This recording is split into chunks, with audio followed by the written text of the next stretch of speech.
Bienvenue à toutes et à tous et merci de préférer l'actualité sur Eden TV. En voici le sommaire. Célébration en différé de la journée de l'enfant africain dans le Koufo. C'était ce vendredi en présence des acteurs de la protection des enfants. À suivre dans ce journal, les relais communautaires et les communes de Koufo récompensés par Plan Bénin, une distinction due à leur accompagnement des enfants parrainés par cette structure dans ce département qu'est le Koufo. Et puis en interactualité présidentielle en Mauritanie, Ghazouani, le candidat du pouvoir, est déclaré vainqueur au premier tour. Voilà pour le sommaire.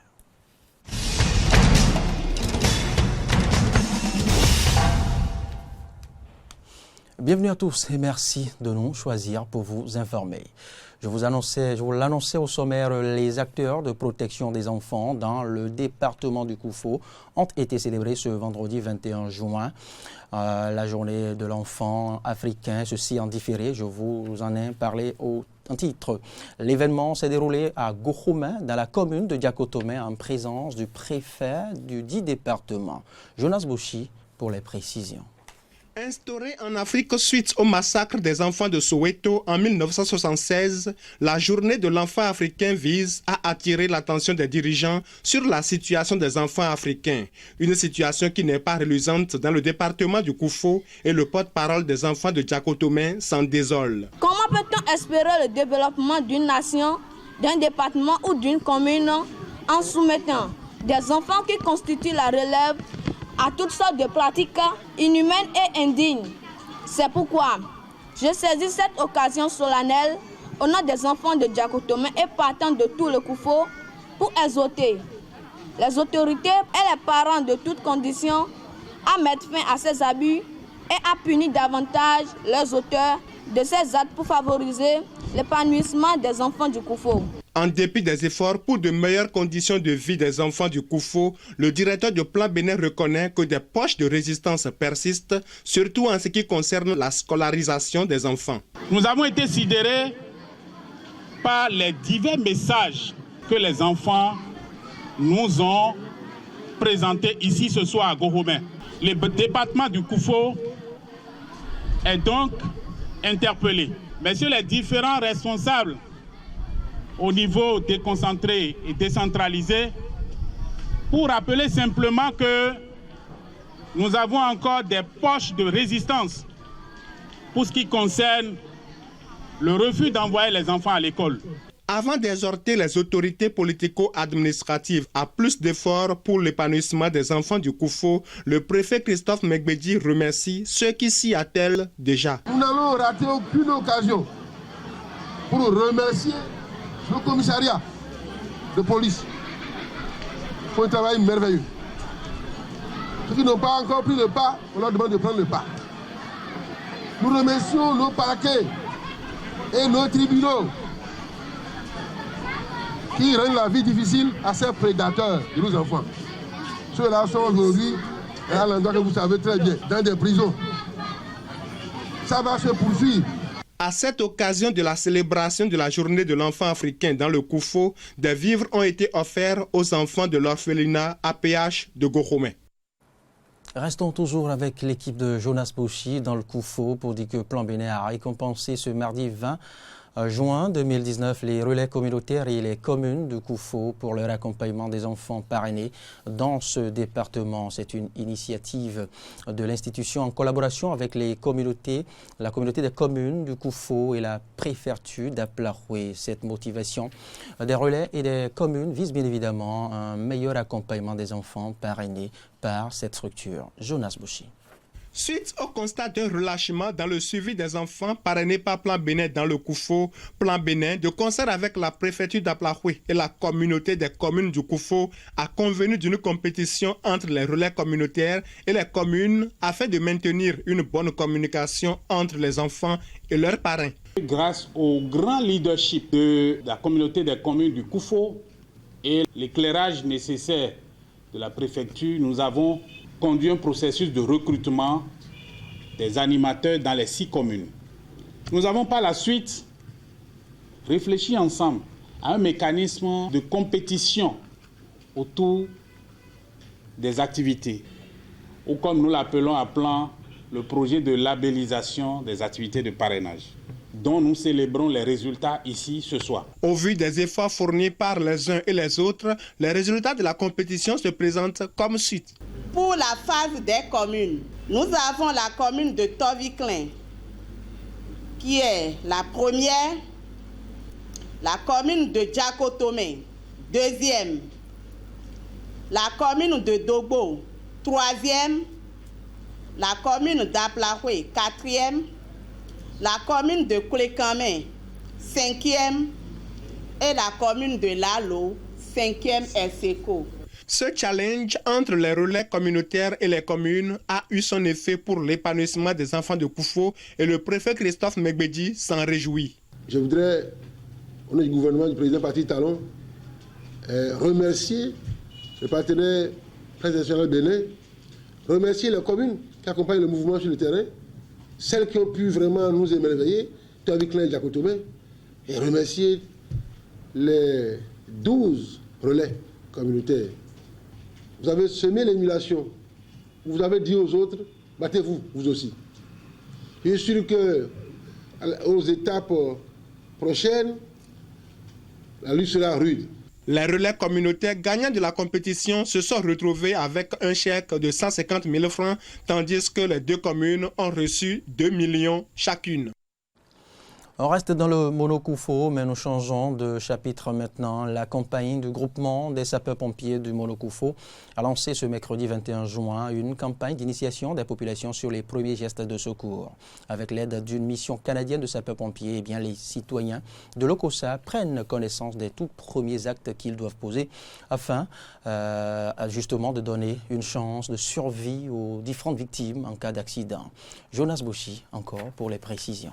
Des petits gestes de secours à poser au moment opportun pour sauver une vie humaine. Comment passer un appel pour faire venir les sapeurs-pompiers. Les informations à fournir aux pompiers pour plus de chances de survie des victimes en cas d'accident. Voilà autant de choses qu'ignorent souvent les premiers témoins des accidents. Nous voyons que notre population est naïve. Le premier témoin qui est sur les lieux, les gestes qu'il doit faire en attendant les pompiers, les spécialistes ne connaissent pas ça. Et par leur naïveté, les gens perdent la vie dans un bref instant avant l'arrivée des secours. Si on formait la population depuis la base, les premiers témoins sur les lieux d'accident pouvaient faire les tout premiers gestes avant l'arrivée des secours. La présente initiation des citoyens sur les premiers gestes de secours est particulièrement importante pour les populations du Mono, à en croire le préfet Komla Cedro Zinsou. Chaque jour, notre département enregistre diverses formes d'accidents dans lesquels nos compatriotes perdent souvent la vie.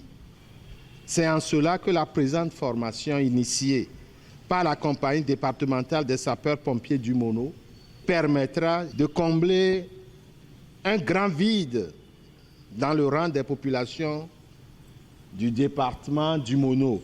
Percevant toute l'importance de cette initiation sur les premiers gestes de secours, certains bénéficiaires souhaitent qu'elle se répète pour impacter plus de personnes. Ce que moi je viens de voir ici maintenant, vraiment ça m'a beaucoup attiré parce que ça peut nous sauver la vie à certains endroits. S'ils vont reprendre, ce serait très bon pour que tout le monde puisse voir et pratiquer ça. La formation que je viens de suivre est bonne parce qu'il y avait un accident qui s'est produit chez nous et on n'a pas pu faire des mouvements pour sauver cette vie. Mais quand j'ai suivi cette formation maintenant, pour la prochaine victime, je peux faire des mouvements qui peuvent m'amener à sauver des vies. Selon le préfet du département du Mono, cette séance d'initiation sur les premiers gestes de secours se fera dans toutes les communes du Mono. Et oui, nous sommes maintenant à la Maison des médias Thomas Ménière-Centre Cotonou pour parler médias. Les 3 nouveaux conseillers représentant des professionnels des médias à la haute autorité de l'audiovisuel et de la communication HAC étaient face à leurs pairs ce vendredi 21 juin 2019. Oui, l'objectif c'est de présenter les défis qui sont les leurs au cours de leur mandat, au cours de cette 6e mandature de la HAC. Le compte rendu est signé de Samson Hockey et de Denis Marouya. Défi de la 6e mandature de la Haute Autorité de l'Audiovisuel et de la Communication HAC, vu par les 3 représentants des professionnels des médias, c'est le thème qui a réuni les hommes des médias autour de leur nouveau représentant à la HAC ce vendredi 21 juin 2019 à la maison Thomas Méançon de Cotonou. Selon ces nouveaux ambassadeurs de la presse à la HAC, la prochaine mandature est attendue sur plusieurs chantiers allant de l'amélioration des conditions de vie et de travail des professionnels des médias à la réorganisation du 4e pouvoir. L'un des défis que la prochaine mandature de la HAC est appelée à relever, c'est le défi du numérique. Et quand on parle du numérique, la tendance aujourd'hui, c'est les médias en ligne, les organes en ligne. Et nous avons tout intérêt à voir de près, à suivre. La HAC a tout intérêt à suivre la tendance aujourd'hui en se dotant des moyens nécessaires pour non seulement pour légitimer l'existence de ces organes-là, mais aussi pour réguler l'environnement politique. Lorsque nous parlons des réformes au niveau de la carte de presse, en quoi ça gêne un politique? Que les journalistes aient leur carte d'attente, ça gêne en quoi un politique? En rien. En rien. Quand nous disons qu'il faut former les journalistes, en quoi ça gêne un politique? En rien. Quand nous disons que les organes en ligne doivent avoir une décision légale, en quoi ça gêne un politique? La télévision numérique terrestre TNT, dont le processus de concrétisation est en cours au Bénin depuis quelques années, reste l'un des défis majeurs qui attend les nouveaux conseillers. Les différents aspects de la télévision numérique, c'est déjà pratiquement amorcé, c'est déjà pratiquement même exécuté. Mais j'ai tout à l'heure insisté sur l'aspect communicationnel que nous ne vivons pas encore. Et c'est important pour permettre aux consommateurs, quel que soit son rang social, de comprendre effectivement qu'aujourd'hui, je peux capter la télévision numérique terrestre à partir des décodeurs que l'État mettra à leur disposition. Dans leurs préoccupations, les journalistes présents à la rencontre ont souligné l'inaccessibilité des nouveaux représentants des professionnels des médias une fois siégés à la HAC. Face donc à cette inquiétude, Franck Pochemin, au nom de ses pairs, prend l'engagement de relever ce défi. Nous ne changerons pas. Nos portails seront toujours ouverts. Même si on ne peut pas décrocher, on va répondre aux SMS. Moi, j'ai déjà répondu au moins à 6 messages là maintenant. Donc, on sera toujours accessible, ne vous inquiétez pas. Maintenez la pression. Selon la loi numéro 92-021 du 21 août 1992 portant loi organique de la HAC, la 5e mandature prend fin le 20 juillet 2019 prochain pour laisser place à la 6e mandature. Allons au tribunal maintenant, non pas pour être jugé, mais pour s'y prendre part justement à l'édition 2019 du concours d'art oratoire organisé par l'Union des jeunes avocats du Bénin, UJAB. Ils étaient 4 face au jury. Ils étaient 4 à faire leur preuve sur la plaidoirie sur le thème, je cite, « La démocratie est-elle nécessaire au développement ?» Fin de citation. Et pour vous en convaincre, suivez ici le reportage de Roland Torinques et de Fréjus Fiossi. Maître Josette Attadé est la lauréate de l'édition 2019 du concours d'art oratoire organisé chaque année par l'Union des jeunes avocats du Bénin, UJAB. Ce concours s'est tenu ce vendredi 21 juin 2019 à la salle d'audience G du tribunal de première instance de Cotonou. Ce concours est dédié aux avocats stagiaires de la promotion 2016 et de la promotion 2017 du barreau du Bénin.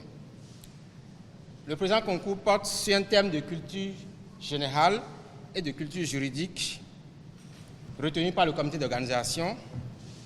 Le thème c'est « La démocratie est-elle nécessaire au développement ?» Dans son exposé ou sa présentation, chaque candidat répondra ou par l'affirmative ou par la négative. Et à l'issue de la présentation, le jury fera un classement. Ce classement va donner lieu à l'attribution de prix, notamment les premiers, deuxième et troisième prix. Et ces prix seront remis à l'occasion de la prochaine activité des vacances de l'Union des jeunes avocats du Bénin. 4 candidats sur les 9 initialement inscrits étaient présents. Il s'agit des maîtres Josette Attadé, Damien Falana, Jacques Kwame Kodjo et Marie-Josée Yonroué. Ils avaient au minimum 11 minutes et au maximum 13 minutes pour défendre leur position face au jury. Tour à tour, ils sont passés devant le jury pour présenter leur plaidoirie. Au terme de l'exercice, c'est Maître Josette Attadé, lauréate de l'édition 2018, qui s'en sort avec une moyenne de 15,06 sur 20. Monsieur et mesdames les membres, si vous sentez que le nez tremble d'une manière suspecte, ne pensez pas qu'il s'agit de stress. Il s'agit juste d'un chapelet imaginaire que je suis en train de traiter, en espérant que le nom du jour sera à la cause. Ça me fait énormément plaisir. J'avoue que j'étais suffisamment stressée. J'étais la seule femme, je ne m'y attendais pas, mais je suis contente de voir que le jury a aimé mon texte et ma présentation et je suis vraiment reconnaissante. Elle est suivie de Maître Marie-Josée Yonkwe à la 2e place et Maître Damien Falana à la 3e place. Ils recevront au cours de la prochaine activité de vacances de l'UJAB leur prix. L'actualité hors des frontières du Bénin, la Commission électorale nationale indépendante CENI a proclamé ce dimanche à 23h heure locale les résultats du premier tour de l'élection présidentielle de juin 2019 en Mauritanie. C'est l'ex-ministre de la Défense, le général à la retraite Mohamed Ahmed Tchek Ghazouani, qui a remporté l'élection, devançant de loin son challenger Sidi Mohamed Ould Boubacar, ancien premier ministre de la transition et militant anti-esclavagiste Biram Dar. Nombre de votants 967 594. Bulletin nul 28 800. Bulletin neutre 9 484. Suffrage exprimé 929 310. Taux de participation 62,66%. Mohamed Ahmed Cheikh Al-Ghazouani 483 312 voix, soit 52,01%. Sidi Mohamed Boubacar Boussalif, 166 058 voix, soit 17,87%. Toujours sur le continent africain, Soudan maintenant, le Conseil militaire au pouvoir dans ce pays a réclamé dimanche un plan commun pour dessiner les grandes lignes de la transition, exprimant tout de même des réserves sur une proposition présentée bien évidemment à Addis Abeba. Reportage. Après plusieurs mois de manifestations qui ont poussé en avril, l'armée a destitué le président Omar el-Béchir. Le Soudan est le théâtre d'un bras de fer entre le Conseil militaire de transition qui a succédé à Béchir et les chefs du mouvement de contestation qui exigent le transfert du pouvoir aux civils. Samedi, les représentants de la contestation ont accepté la proposition du médiateur éthiopien qui, selon eux, prévoit la formation d'une instance majoritairement composée de civils pour diriger la transition. Le porte-parole du Conseil militaire, le général Shamseddine Kabashi, a assuré dimanche que le plan éthiopien était différent d'une autre initiative présentée par l'Union africaine sans évoquer les détails des deux documents. Lorsque nous avons constaté que l'envoyé éthiopien prenait beaucoup de temps, nous l'avons averti que le temps passe vite et que d'après nous, il y a une atmosphère actuelle meilleure qu'auparavant qui invite à la négociation. Le Conseil militaire rappelle qu'il y a de nombreuses initiatives locales, régionales et internationales de la part de pays frères de la Ligue arabe, l'initiative de notre pays frère le Soudan du Sud et du Nigeria. Il a critiqué le retard pris selon lui par le médiateur éthiopien pour présenter son plan au Conseil militaire qui n'en a eu connaissance que jeudi. Le chef du Conseil militaire, Abdel Fattah al-Burhan, a rencontré le médiateur éthiopien et celui de l'Union africaine, a précisé. Il a souligné qu'il vaudrait mieux que les efforts des médiateurs se concentrent sur la préparation d'un document commun pour rapprocher les points de vue, selon le général. Toutes ces initiatives, nous les avons bien accueillies et nous leur avons demandé d'attendre pour donner une chance à l'initiative commune entre l'Éthiopie et l'Union africaine. D'après nous, toute initiative d'où qu'elle vienne doit avoir lieu sous l'égide de l'Union africaine. Le président du Conseil militaire a assuré qu'il vaut mieux que les efforts des médiateurs se concentrent sur la préparation d'un document commun entre l'Éthiopie et l'Union africaine pour rapprocher les points de vue et qu'il soit pro-négociation et sans préconception. Les protestataires soudanais demandent depuis des semaines au conseil militaire de céder le pouvoir aux civils, mais les négociations ont été suspendues le 20 mai, chaque camp voulant prendre la tête d'une future instance de transition. Les autorités ont évoqué un bilan de 61 morts. Le conseil militaire a assuré ne pas avoir ordonné la dispersion. Le lendemain de la dispersion, il avait annoncé l'annulation de toutes les mesures sur lesquelles les deux camps s'étaient mis d'accord.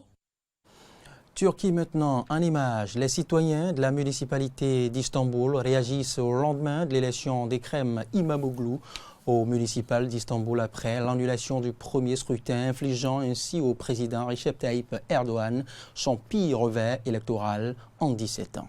Précision. Ben şahsen 15 puan falan bekliyordum ama 9 puan oldu. Çok güzel oldu, harika oldu. Herkesin yüzü gülüyor. Çok güzel olacak. İkinci seçimin tekrarlanması doğru gibi gözükmese de tabii şahsi görüşüm bu kadar farkla kazanması İstanbul için biraz daha iyi oldu. Söyleyeyim size, biz Türk'üz, Türk milleti mağduru her zaman korur, kollar. Toujours en images, Israël maintenant, le Premier ministre israélien Benjamin Netanyahou dit qu'il allait considérer de manière juste et ouverte le plan américain pour résoudre le conflit israélo-palestinien lors d'une visite aux côtés du Conseil à la sécurité nationale de Donald Trump, John Bolton, dans la vallée du Jourdain et la région de Jérusalem.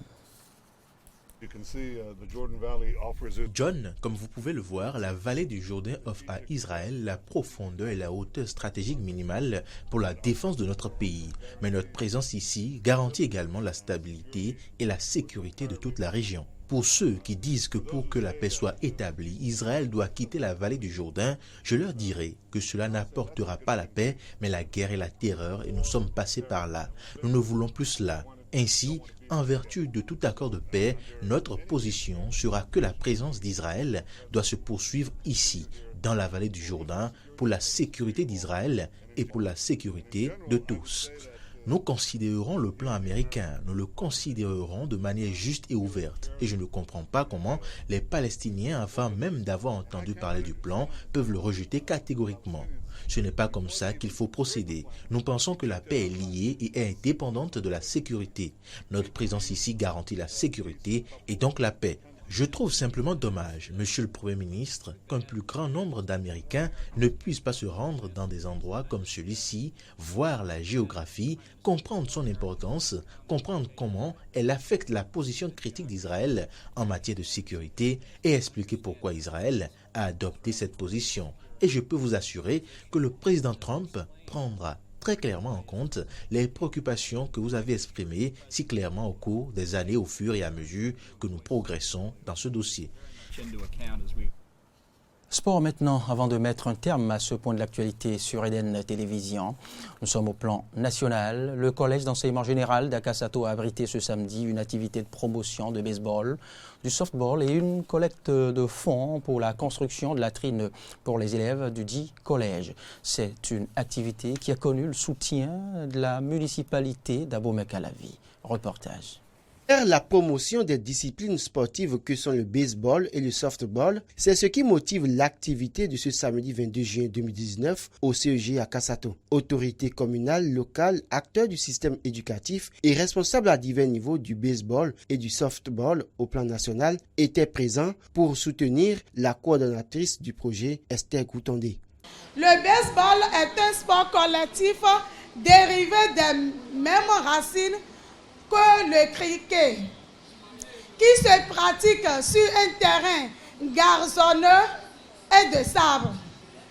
Il se joue avec des battes pour frapper une balle lancée et des gants pour rattraper la balle. Les origines du baseball prêtent à controverse, mais il est indiscutable que les premières règles modernes ont été codifiées aux États-Unis en 1845. En tant que coordonnatrice de cette activité, en tant que responsable chargée de la promotion de ce sport, je vous demande de toujours accompagner nos enfants. En 2016, pour la première fois, le Bénin a envoyé des enfants de 12 ans à 13 ans aux États-Unis et sur 42 équipes, le Bénin est revenu 3e. Une prouesse qui justifie la présence du chef d'arrondissement d'Akassato, Apollinaire Ongé.